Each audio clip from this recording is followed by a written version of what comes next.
Herkese merhaba, kanalıma hoş geldiniz. Bu videomda sizlere raf ip ve gerçek bambu saptan hazırladığım şahane bir motifli çanta tarifi paylaşacağım.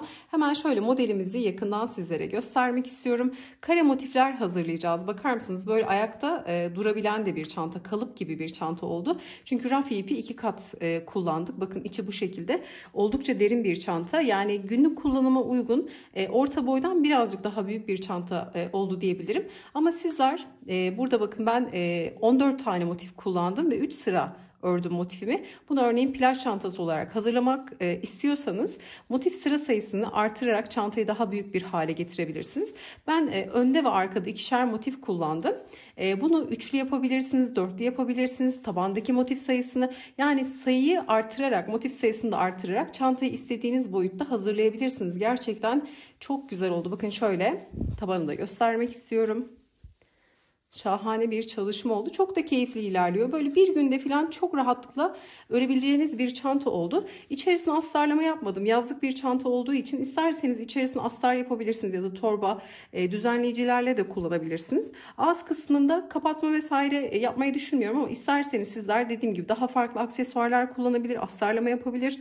Ağız kısmında kapatmalar da kullanabilirsiniz. Bu tamamen zevkinize kalmış. Gerçekten içmesinden çok güzel bir proje oldu. Umarım sizler de beğenir ve denersiniz. Detaylı tarifimize geçmeden önce de sizlerden küçük de bir ricada bulunmak istiyorum. Kanalımıza ücretsiz abone olabilir, videoyu beğenir ve yorumlarınızı eksik etmezseniz gerçekten çok mutlu olurum. Tarifimize geçelim. Çantam için kullanmış olduğum malzemeleri nereden aldığımı videonun açıklama kısmına ekleyeceğim. Oradan bakabilirsiniz.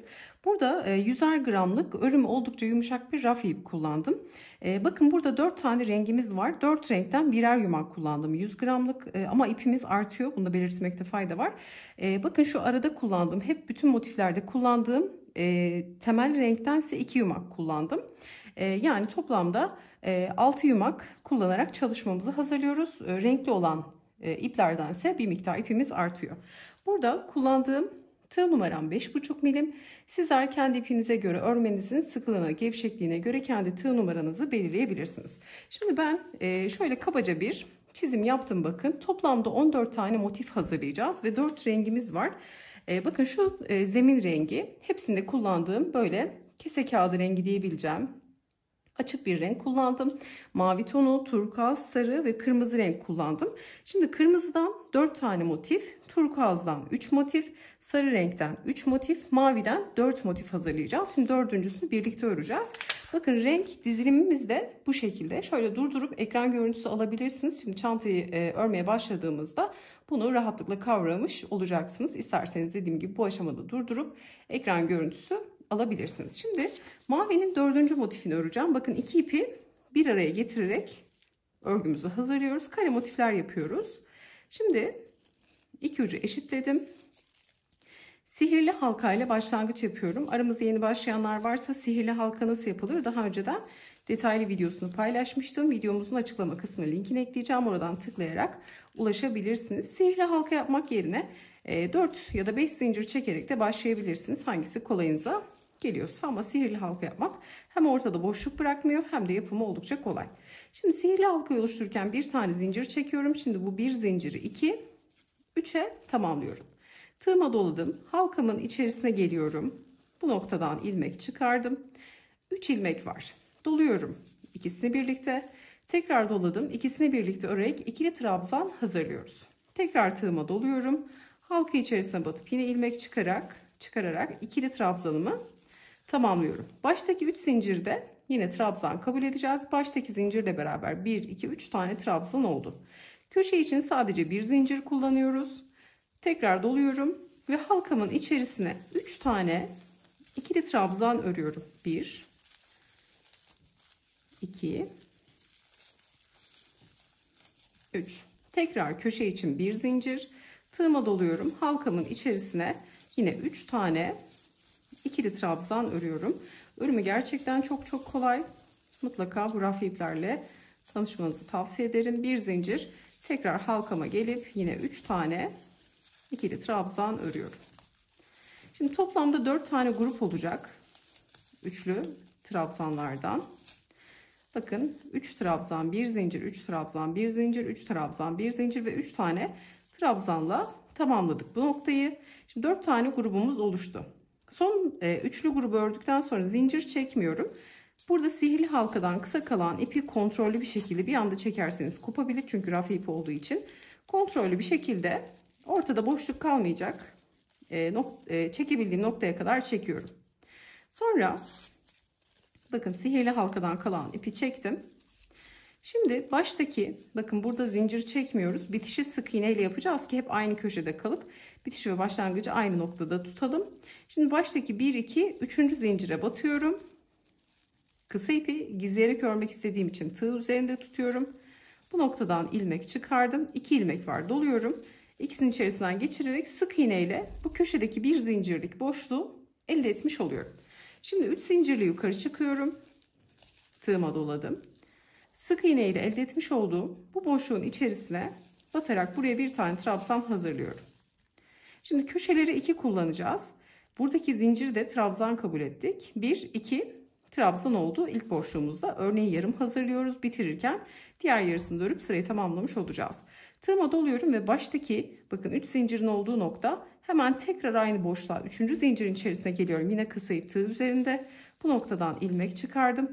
3 ilmek var, doluyorum. 2 çekerek trabzanımızı hazırlıyoruz. Tığıma doladım. Sıradaki gelen bakın zincirden sonra gelen ilk trabzan. Hemen bunun tepesine batıyorum. İkili trabzan doluyorum. Bir sonraki trabzana batıp tekrar ikili trabzan örüyorum.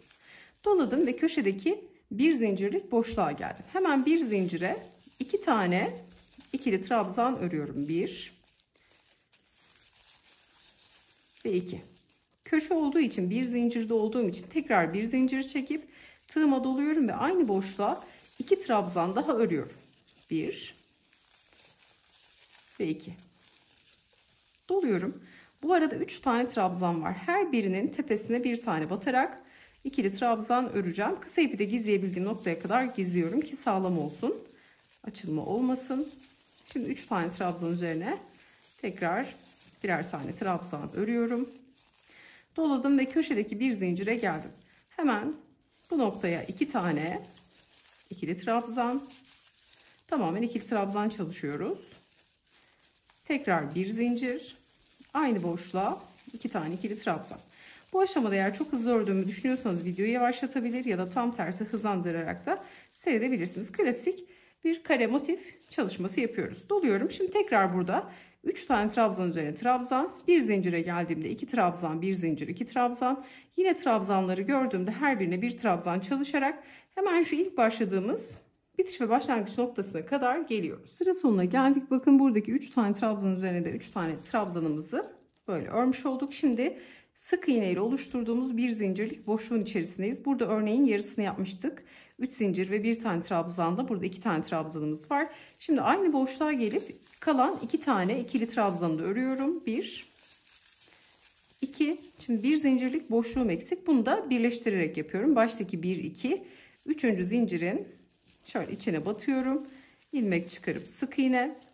Bakın sık iğne ile bir zincirlik boşluğu elde etmiş oldum. Şimdi 1 2 3 zincirle yukarı çıkıp tığıma doluyorum. Hep bitiş ve başlangıçlar aynı bakın. Hemen buradaki boşluğuma gelip bir tane ikili trabzan doluyorum. Hemen 3 zincirin olduğu noktaya batıp zincirin olduğu noktaya trabzan doluyorum. Hemen ilk gelen trabzanın tepesine batarak trabzan. Yani buradaki bakın her bir trabzanın üzerine bir tane trabzan çalışacağız. Bir zincire geldiğimizde 2 trabzan, bir zincir, 2 trabzanla köşeyi tamamlamış olacağız. Yani köşelerde artış yapıyoruz ve kare motifi bu şekilde büyütmüş oluyoruz. Şimdi şu köşeye kadar birlikte gelelim. Diğer yerler tamamen aynı. Burada isterseniz yeni başlayanlar için trabzan sayısı da verelim. Net bir şekilde. Belki sayarak ilerlemek de isteyebilirler. Şimdi bir zincire geldim. 2 tane trabzan. Bir zincir. Aynı boşluğa 2 tane trabzan.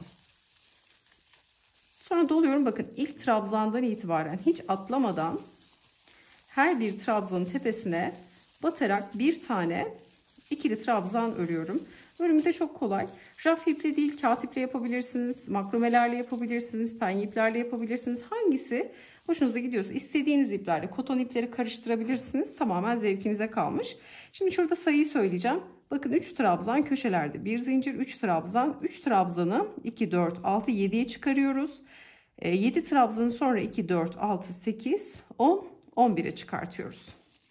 3, 7, 11 şeklinde sayımız tamamlanıyor. Bu mantıkla ben şimdi ne yaptım? Motifi bitirdikten sonra tersten buharlı tüyle tüledim. Şöyle elimle de güzelce açtım kenarlarını. Şimdi santim olarak ölçü vereceğim. Şu kırmızıdan vereyim. Daha kenarları düzgün geldi. Daha güzel ütülemişim. 13,5 santim. Yani 13 santim de diyebiliriz. 13 santim ölçüsünde motifimi elde etmiş oldum. Elden ele değişebilir. Aynı ipi, aynı tığ numarayı kullansak dahi bazen ölçünüz daha az, daha fazla da olabilir. Bu örme sıklığımız ve gevşekliğimizden kaynaklı olarak değişecektir. Bunu da belirtmekte fayda var. Motifi bitirdikten sonra tersten ütülüyoruz. Ve elimizde şöyle köşelerini belirgin hale getirerek güzelce düzlüyoruz. Ama sizler bu motifi daha büyük de yapabilirsiniz. Ben burada 3 sıra çalıştım. 4 sıra, 5 sıra, hatta 2 sıra dahi çalışabilirsiniz. Daha küçük yapmak isterseniz eğer bu şekilde istediğiniz oynamayı yapabilirsiniz. Şimdi burada kırmızı ve mavi motiften 4 adet var. Diğer iki motiften ise 3'er adet var. Şimdi tekrar göstereceğim kağıdımı. Burada çünkü motif birleştirmeyi göstereceğim sizlere. Bakın şu kısım şöyle göstereyim. Buradaki 4 tane motif ön parça, diğer 4 motif diğer ön parça. Şuradaki bakın uzun olan sütun 2 tanesi taban, diğer 2 noktalarda kalan kısımlarsa yan körükleri oluşturuyor. Şimdi birleştirdiğimiz zaman zaten göreceksiniz.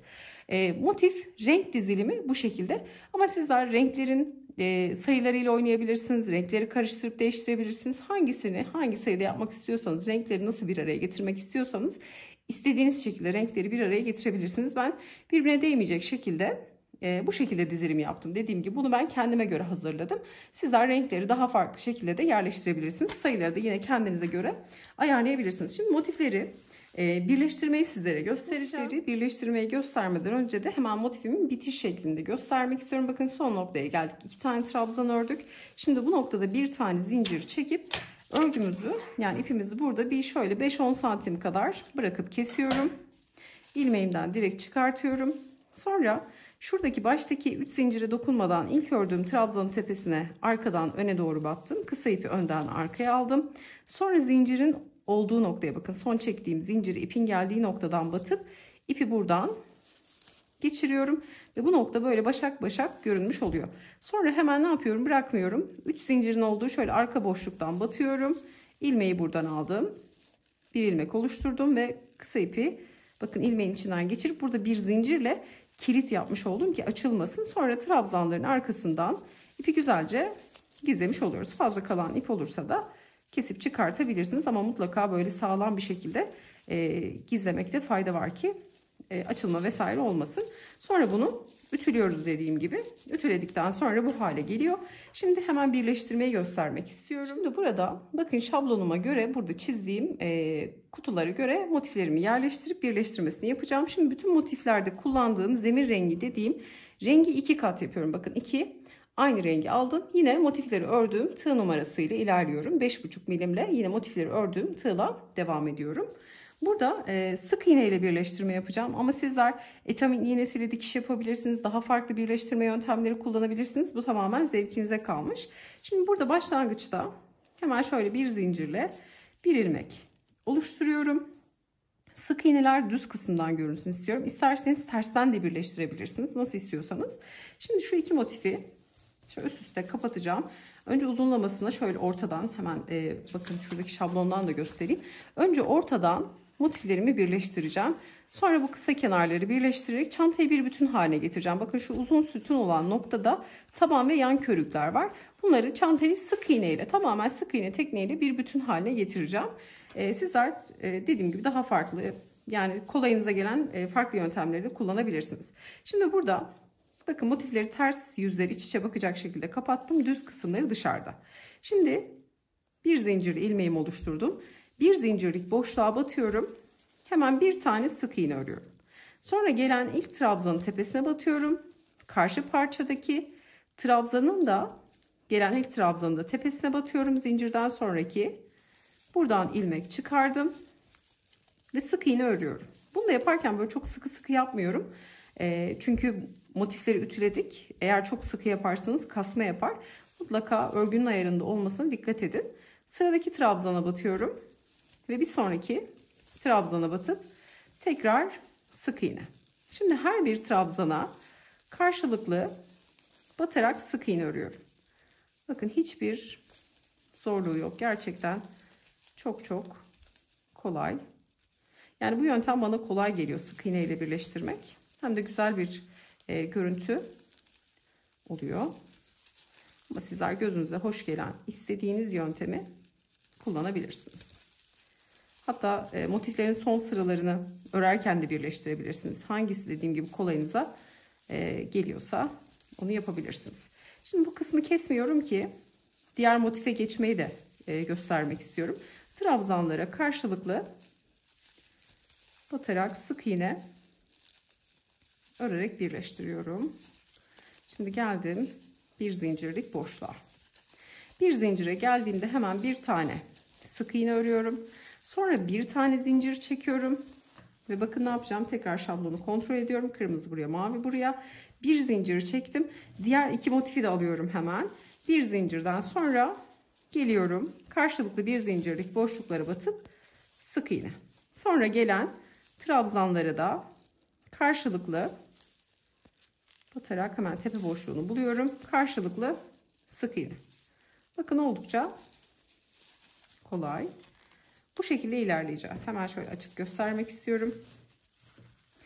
Eğer şurada çok kasma yaptığını düşünürseniz, ki bence bir zincir yeterli, 2 zincir de çekebilirsiniz. Sık iğneleri 1 değil 2 tane de yapabilirsiniz. Şimdi bu şekilde birleştireceğiz. Sonra şu açık kalan kısımda da burada yaptığım işlemin birebir aynısı. Buradan ne yapacağım? Şimdi bunu karşılıklı kapatıp bir zincirlik boşluğa karşılıklı batıp sık iğnelerimi örüp geleceğim. Buradaki bakın karşılıklı bir zincirlik boşluğa sık iğne öreceğim. Geçişte de yine bir ya da 2 zincir kullanarak üstünden geçip diğer tarafa geçerek tekrar sık iğne örüp her bir trabzanın tepesine de yine sık iğne örerek motifleri bu şekilde bakın bir araya getirmiş olacağız. Hafif de bir buhar vereceğim. Birleştirdikten sonra, tamamen birleştirdikten sonra da buhar vermeyi ihmal etmeyeceğim. Bu şekilde sık iğne tekniğiyle birleştirme yapıyoruz.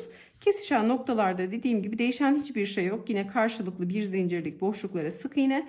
Bakın üzerinden geçerken şu bir zincirlik boşluğun bir ya da 2 zincir de çekebilirsiniz. Bu şekilde üzerinden atlayarak hemen diğer motife geçip, hatta şu kısmı göstereyim. Hiç kafa karışıklığı olmasın.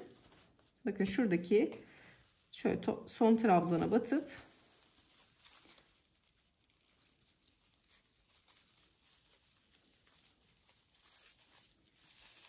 karşılıklı varsayalım sık iğne ördük. Şimdi ne yapıyorum? Evet. Şimdi bunu bu şekilde kapatıyorum bakın. Şimdi bu kırmızı ve turkuazla karşılıklı battım son trabzanına. Burada şimdi bir zincir çektim. Varsayalım bunu sık iğne. Karşılıklı bir zincirlik boşluğuna batıyorum. Sık iğne. Bakın geçişte yine bir tane zincir çekiyorum. Hemen sonra diğer motife geçip bir zincirlik boşluğuna sık iğne. Sonra gelen trabzanlarına da karşılıklı batarak sık iğne örüyorum. Hiçbir farklılık yok. Örgü bilmeyenler için de bu aşamayı da göstermekte fayda var. Hiçbir zorluğu yok. Elinize aldığınız zaman mantığını çok rahatlıkla kavrayacaksınız. Bakın 4 motifi de bu şekilde birleştirmiş olduk. Şimdi böyle kaba duruyor ama hafif bir buhar verdiğimizde de bu kısımlar düzlenmiş olacak. Dediğim gibi burada da karşılıklı bir zincire sık iğne, geçişte yine bir tane zincir yeterli oluyor. Dediğim gibi kasma yaparsa 2 zincir çekebilir. 2 zincir, yine bu taraftan da 2 zincir çekebilirsiniz. Motifin kesişme noktası da bu şekilde tamamen sık iğne yapıyoruz. Sıra sonuna gelince de ipimizi kopartarak bu şekilde birleştirmeyi tamamlıyoruz. Şimdi şablonuma göre önce uzunlamasını birleştireceğim. Sonra diğer kısımları çanta formu vererek sık iğne ile birleştirmiş olacağım. Bakın şu anda ters kısmını görüyorsunuz örgümüzün. Şöyle göstermek istiyorum bakın şablon üzerinden. Önce şu ortadan tamamen sık iğne ile ortadaki ikili olan bütün motifleri birleştirdim. Bakın bu alttan başladım. Buraya kadar geldim. Sonra bu kenarlar için, yan körükler için olan sarı ve turkuaz rengindeki bakın birer motifi dahil ettim. Nasıl dahil ettim? Şimdi önce şerit halinde birleştirdikten sonra şu uçtan, bakın hemen şöyle göstereceğim. Şuradaki uçtan başladım. Buradaki önce turkuazı bakın şuraya yerleştirdim. Buradan başladım. Hem de buradaki açıklığı kapattım. Bakın şöyle tabanı göstermek istiyorum. Buradan başladım. Yan körüğü yerleştirerek buradan hem de şu açıklıkları kapatmış oldum. Sonra diğer yan körük parçayı yerleştirdim, kare motifi. Buradan bakın bir çerçeve halinde geldim. Başladığım noktaya kadar böyle hem şu açıklıkları, şurada kenarlarda açıklıklar vardı bakın burada. Bu şekilde tabanda bir bütün halinde birleştirme yaptım. Şimdi bu uç kısımdayım. Buraları göstermek istiyorum ki nasıl birleştirdiğimi de detaylı olarak paylaşmış olayım. Ama dediğim gibi sizler daha farklı yöntemler de kullanabilirsiniz. İstediğiniz gibi birleştirebilirsiniz. Şimdi şöyle tutsam daha rahat anlaşılacak bakın. Bunlar böyle tabanda bir birleştirme yaptım. Hem de açıklıkları kapatmış olduk. Zaten bir uçtan başlarsanız burada birleştirmeye yan körü de yerleştirerek motifi bir bütün halinde tamamlıyorsunuz. Sonra burada bakın ne yaptım? Birer zincir de çektim. Yine ara geçişlerde tabanda da bir tane geçiş yaptım. Şimdi şu kısımda direkt sık iğne ile başladığım için bu arada zincir yok. İlk sık iğnenin tepesine battım. Burada bir kaydırma yaptım. Sonra bir tane zincir çektim. Hemen bakın diğer yukarı doğru çıkıyoruz şimdi. Bir zincirlik boşluklara karşılıklı batıyorum. Ve hemen gelen şöyle trabzanın tepesi, diğer motifinde ilk trabzanın tepesine batıp karşılıklı şimdi sık iğnemizi örüyoruz. Bu aşamada tabanı bakın birleştirdikten sonra buharlı ütüyle yine ütüleme yaptım ki yani tabanı sonradan dönüp tekrardan ütüleyemeyiz. Çünkü artık yukarı çıkacağız. Bakın şimdi şöyle göstermeye çalışayım. Buradan yukarı çıkacağım. Yukarı çıktıktan sonra şimdi bu sırayı birleştireceğiz. Şöyle göstermek istiyorum. Buradaki ön kısmı birleştirdikten sonra hemen buraya gelecek olan diğer motifi de dahil ediyorum, yan körük motifi. Bunu da yani böyle halka halka birleştirmiş olacağız. Umarım anlaşılır olmuştur. Bakın yukarı çıkacağım, birleştireceğim. Tekrar yukarı çıkıp tekrar birleştirmiş olacağım ve çantayı bir bütün haline getirmiş olacağım. Bu da oldukça kolay bir yöntem oluyor. Yukarı çıkıp bütün motifleri bir araya getirip bakın diğer tarafta da aynı şekilde şöyle tutmak istiyorum. Bakın yukarı çıkacağım, birleştireceğim. Tekrar buradan yukarı çıkıp tekrar yani motifleri birleştirmiş olacağız. Burada ben dediğim gibi bu şekilde 2 sıra motif kullandım. 3 sıra kullanabilirsiniz. Motif sayılarını değiştirebilirsiniz. Başta da belirttiğim gibi istediğiniz gibi motif sayılarıyla oynayabilirsiniz. Şimdi tarif etmiş olduğum gibi sadece sık iğne tekniğiyle birleştirme yapacağım. Birleştirme yaparken de geçişlerde aralarda birer zincir çekiyorum. Bunu da tekrar belirtmiş olayım. Şimdi çantamızı bir bütün haline getirelim. Bakın hemen şöyle göstermek istiyorum. Şuradaki yan motifi birleştirdik. Önce tabanda bakın bir bütün haline getirdik. Sonra buradan yukarı çıktık. Bu kısımda buradan bakın ön tarafı, burada açıklığımız vardı. Burayı birleştirdik. Hemen diğer motifi dahil ettik yan körük için. Buradan da devam ettik. Bakın bir bütün halinde. Sonra buradaki motifi de dahil ettikten sonra buradan yukarı çıktım ve ipimi bu aşamada kopartmış oldum. Şimdi bakın çantayı bir bütün haline getirdik. 3 açık noktamız kaldı. Hemen şu birinci nokta, ikinci ve üçüncü nokta bakın. Bu üç noktayı da birleştireceğiz. Hemen şu uç kısımdan başlayarak göstermek istiyorum sizlere. Hemen şu aşamada bu ipleri, kısa ipleri sonradan gizleyeceğiz. Hemen şöyle bir zincirlik boşluktan direkt sık iğne ile başlıyorum. Ve karşılıklı trabzanların olduğu noktalara batarak sık iğne ile birleştiriyorum. Sonra bu kısa ipleri de iç kısımda şöyle alıp rengine renk olacak şekilde gizlemiş olacağım. Buradan birleştireceğiz. Ara geçişlerde de hep bir zincir çekiyorum bakın. Tarif etmiş olduğum gibi tamamlayacağım. En son kısmı birleştirdikten sonra ipi kopartmayacağız. Ağız kısmını birleştirmeye geçeceğiz. Umarım mantığı anlaşılmıştır. Dediğim gibi sık iğne ile birleştirme yapıyoruz. Hiçbir zorluğu yok. Renkleri denk getirecek şekilde. Bu arada da birleştirdikçe buharlı ütüyle de ütüledim ki yani sonradan en son ağız kısmının ütülemesi, yani şu üst kısmı ütülemesi zor olmasın diye ütüleyerek devam ediyorum. Bakın her aşamada birleştirdikten sonra şimdi tamamen birleştireceğim. Ağız kısmını ördükten sonra en son ütü kısmını yapıp artık sap kısmını da yerleştirmeye geçeceğiz. Bakın sizlere tarif etmiş olduğum gibi bir bütün haline getirdim. Şu kısa iple en son rengini de gizlemiş olacağız. Bakın en son buradan başladım ve bu uç kısma kadar geldim. Şimdi çantamızın ağız kısmını sık iğne ile geçeceğiz. Burada devam ediyorum. Bakın karşılıklı bir zincirlik boşluklara sık iğne ördükten sonra hemen şöyle bir tane zincir çekiyorum ve şimdi artık bakın bir zincirlik boşluğa tekrar gelip bir tane sık iğne. Şimdi her bir trabzanın tepesine bir tane sık iğne örerek ilerleyeceğiz. Şu kısmı özellikle göstermek istiyorum. Bu arada ütülemeyi de yaparken iç kısmından ütüleme yapıyoruz. Dışarıdan ütüleme yapmıyorum. Bunu da söylemek istiyorum. Şimdi şöyle bir zincirlik noktaya kadar gelelim. Bu ağız kısmını bitirdikten sonra da bir kez de ağız kısmını ütüleyerek artık ütüleme işlemini tamamlamış olacağız.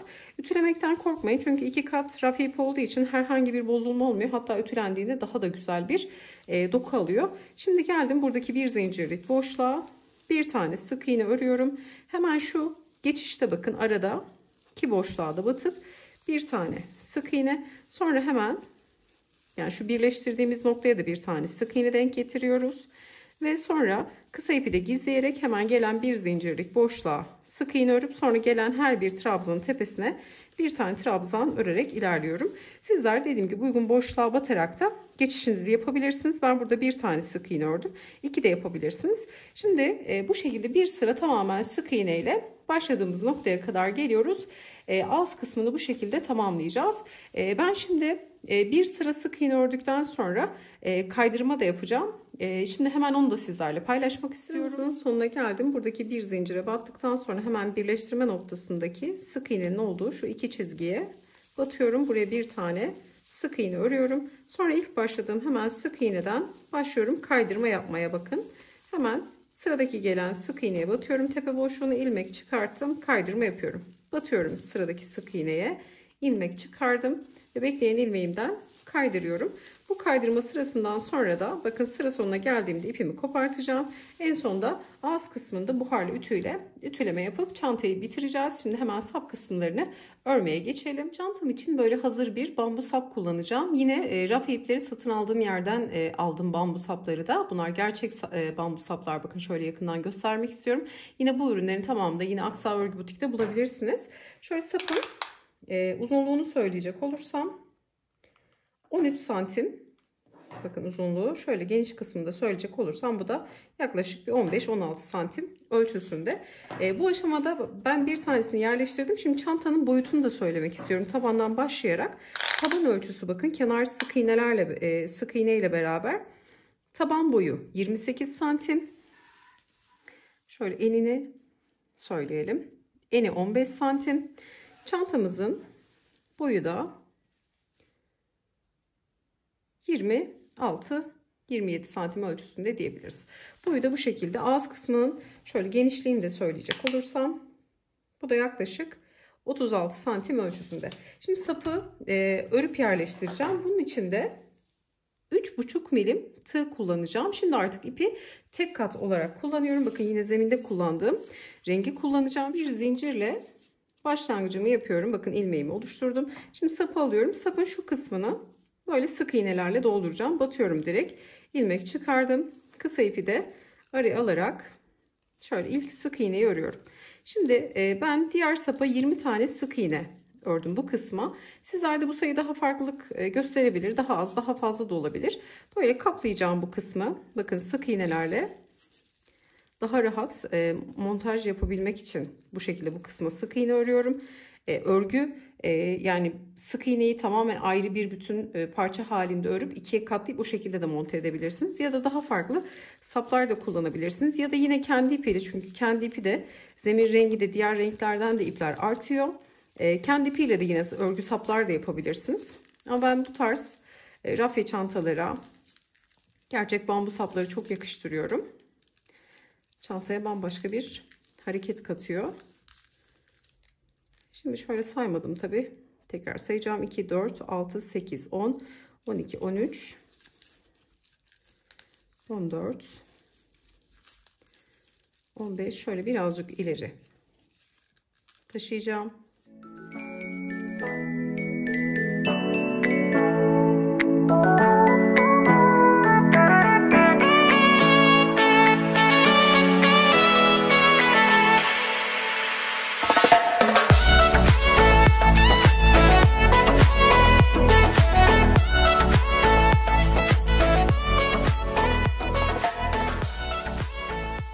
Burada toplamda 20 tane bakın sık iğnemi bu şekilde bu kısma örüp tamamladım. Şimdi şöyle yerleştirdiğim noktayı da göstermek istiyorum. Bakın oldukça muntazam yerleştiriyoruz.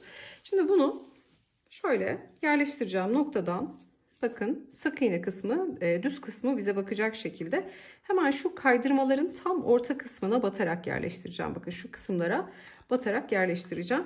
Öncelikle yerleştireceğim noktayı belirgin hale getiriyorum. Bakın sık iğne burada hemen şu kısımdan başlayacağım. Batıyorum şöyle orta noktadan. Yine 3,5 milim tığla devam ediyorum bakın. Burada ilmeği tığımın ucuna alıp geçiriyorum. Çok uzatmıştım. Hemen şöyle biraz kısaltacağım ilmeğimi. Bakın kaydırma yaptığımız bu başak başak görünen noktaların tam ortasına batıyorum. Şimdi bu kısımda 1-2 tane sık iğne atlayabilirsiniz. Hemen şöyle uygun karşılıklı bir boşluğa batıp ilmek çıkardım ve bekleyen ilmeğimden kaydırdım. Bir sonraki noktaya batıyorum. Şimdi bu ön kısımda hiçbir noktaya atlamıyorum. Burada kaydırmanın şöyle tam ortasına batıyorum. Burada da bakın bir tane sık iğne atlıyorum, bir diğerine batıyorum. Bunu düzgün bir şekilde yerleştireceğiz. Tekrar kaydırma yapıyorum. Batıyorum. Şöyle kaydırmanın ortasına.